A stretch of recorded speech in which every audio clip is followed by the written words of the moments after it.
Пекарата Специјал, која опстојува повеќе од 35 години на македонскиот пазар, со унгарските пари ќе го модернизира производството.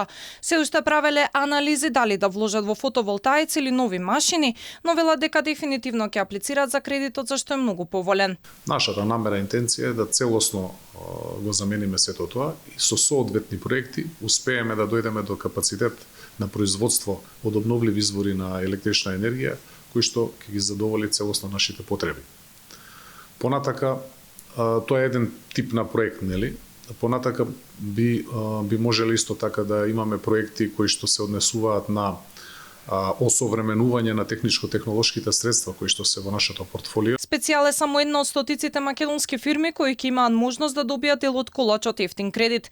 Можноста која им се отвора со овие пари за технолошки развој и проширување на капацитетите е од огромно значење особено за малите и средните бизниси кои се најбројни во домашната економија. Владата договори фиксна каматна стапка од 1,95% со поголем дел од комерцијалните банки која ќе ја плаќаат фирмите како кредитен ризик. Има грейс период од 3 години, а рок на отплата до 15 години. Максималниот износ на проектот ќе биде до 10 милиони евра, од кои би требало 20% минимум да е сопствена инвестиција, што значи дека до 8 милиони евра ќе бидат финансирани од овој проект. За бизнисот овие услови се прифатливи. Тие го поздравуваат потегот и ги подготвуваат проектите, додека се чекаат финалните услови. Ова е еден одличен исчекор нанапред во смисла на тоа дека конечно до бизнисот ќе дојдат финансии кои што ќе бидат со соодветна ниска камата 1,95%. Понатака нели како што спомнате ќе има рочност која што ќе биде 3 години, максимум 3 години грейс период и 12 години рок на отплаќање.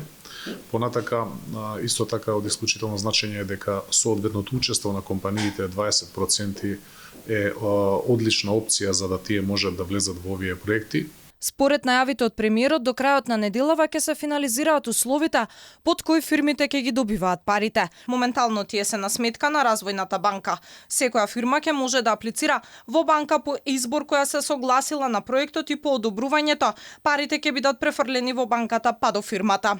Банките ќе вратат 250 милиони евра како главница, а каматата од 1,95% останува за нив.